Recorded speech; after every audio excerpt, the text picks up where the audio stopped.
Here are 15 of the best Ask Reddit stories for today. I hope you enjoy and remember to subscribe. It really helps us out. We post new videos every day. Too nice of a day to stay in the house. Met wife at work just to give her kiss. I'm dumping my boyfriend over almost nothing and I don't feel bad about it. He told me all last week that he had plans to hang out with a friend. I didn't really think about it. I guess I assumed it was a male friend. 30 minutes before he went over, we were texting and he said we're just going to hang out at her place. So he didn't mention that it was a female friend until right before. I hang out with guy friends from school all the time. I fully believe men and women can just be friends. But when I do, I text him saying, "Hey, tomorrow night I'm getting dinner with Mike." He's my friend from school, we've known each other for 4 years. He's engaged to Laura. I think it'll be 7 to 10 p.m.-ish. I feel like he was being weird and sneaky about the fact that it was a female friend and that makes me suspicious. If he had said it was a female friend earlier then I would have been fine with it. I just feel icky. Why didn't he say her or she earlier? My best Fall Guys win yet. I might be one of the best racists in Fall Guys, 4 race wins, 1 survival win. Who's the worst main character we're supposed to sympathize with? That dude from The Notebook. If you don't go on a date with me, I'll kill myself. That bald-headed little bastard from a kid's show who acts like a spoiled shit. Kaylu did not want to go to the park today. Like all days Kaylu was being passive-aggressive. This is the thread where I learn how out of touch with popular culture I am. I would have said Nate from Ted Lasso but the show caught my vibe and turned him into the antagonist. I hope he doesn't get a redemption arc. Abe Lincoln from Clone High. It's kind of an obscure one-season wonder from 20 years ago that not enough people cared about, but I feel a few fans will be here and agree with me. Tori Vega from Victorious. She kissed Beck in front of everyone just to get back at Jade, and she kissed Kat's boyfriend because she was jealous. And she didn't seem to care that her prom prevented Jade from doing her performance. Serious, bullies who felt bad for what you did and eventually tried to say sorry. How did it go? Saw a girl I'd been a dick to in high school recently, after about 13 years of not seeing her. I recognized her, she recognized me.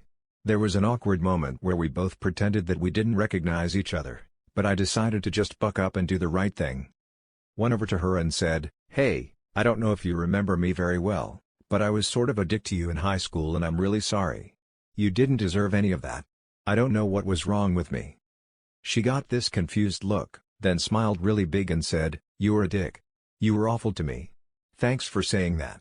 Then she introduced me to her fiancé and I got some wedding details and congratulated her and that was pretty much it. What's the most hurtful thing you've overheard about yourself by accident? I had just moved into my dorm for my second year of college. My roommate was my best friend since 9th grade. My stuff hadn't arrived yet, and it was my time to register, so I asked him if I could use his computer. He said sure. I sat down, and he had AIM open to a conversation with another friend of ours. I didn't scroll up, but from what was just visible on screen, they were talking about how weird I was and how awful it would be rooming with me. I closed it so he wouldn't realize later I'd seen it, registered, and left. We still lived together that year, but we didn't hang out at all. We just cohabited. I never asked him to hang out as friends, he never asked me. Move out day that year was the last time we spoke. That was over 10 years ago. We chatted every day for 6 years, then haven't spoken since. I still don't know if I did or said something to flip how he felt about me, or if he never really liked me to begin with. The possibility of the latter really fucks up your future friendships. Hell, the former does too, knowing apparently you're capable of unknowingly saying or doing something to throw away a 5-year friendship. What's the scariest encounter you've had with a total stranger? I, 21F at the time, was in a store picking up some items for my house when I noticed a man was literally peeking at me from around a corner. I first brushed it off and continued my shopping, but was aware that this man was following me around the store. He then sang out to me and said I looked familiar and asked if I went to the local university. I didn't, so I said no. At this point I got creeped out, so I checked out and went to my car. I heard footsteps behind me and knew he had followed me, so I just jumped in my car and locked the doors. It was dark, so I hadn't noticed him go around the back of my car until he banged on my passenger window. I ignored him and started the car. This prompted him to run around the front and start banging on my driver's side door trying to open it and asking me for a ride. I was terrified and just pulled out of the parking space as fast as I could and drove off, with him chasing my car until I rounded a corner. I have no idea what his plan was, but to this day I am nervous about dark parking lots at night. What is the scariest theory known to man? The dual consciousness theory disturbed me when I read about it. Basically, in my limited, layman understanding, a corpus callosotomy is a procedure that is sometimes used to treat conditions like epilepsy, where the connection between the two halves of the brain is severed. People can survive this and continue to live semi-normally, but usually with some cognitive impairments. Both halves of the brain continue to be alive, but there is little to no communication between the two sides. People who undergo the procedure can also exhibit some strange phenomena like alien hand syndrome, where the patient feels like some of their limbs will move on their own accord.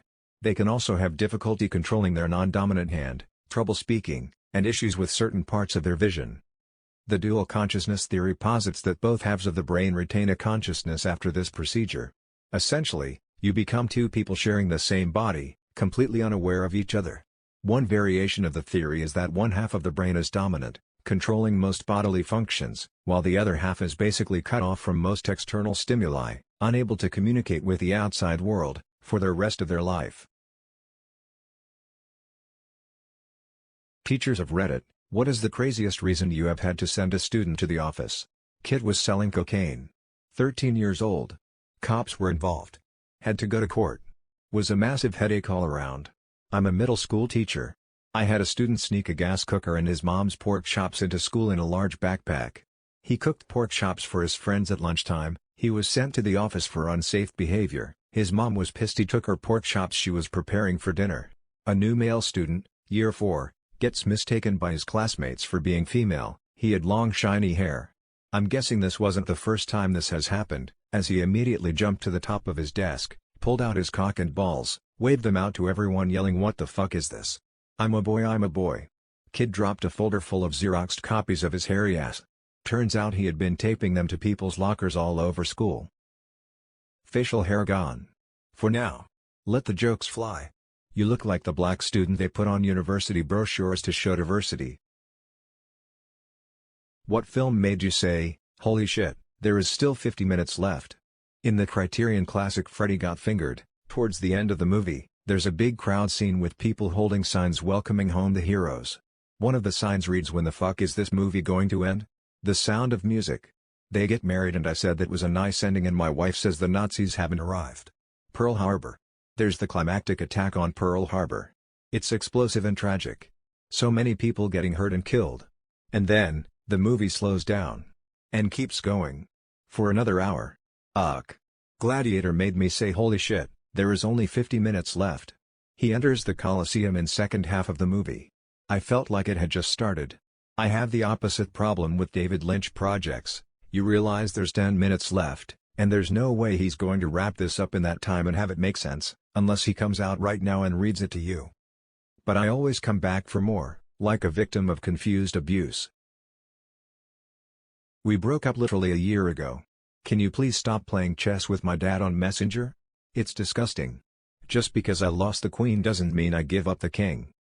What is a dead giveaway that you're being cheated on? When she tells you she's having dinner with her brother. While you're having dinner with her brother. When they become cagey about things they're normally open about. Have known a couple people who did this. Very open, like to talk about their entire day, would answer near any question. Then suddenly they'd be out on a night with their friend/s and the details of the night could be summed up in a couple words or there'd be odd gaps in the story while they remember and try to sort through it all. She's having migraines all the time, and John Redcorn, a spiritual healer, has not been able to correct them with 3 to 5 weekly sessions over 12 years. When they accuse you of accusing them of cheating, and that has nothing to do with the conversation at all. You're at a party and the lead singer of a band starts singing a song about your girlfriend entitled Scotty Doesn't Know. What is a dead giveaway someone is not to be fucked with?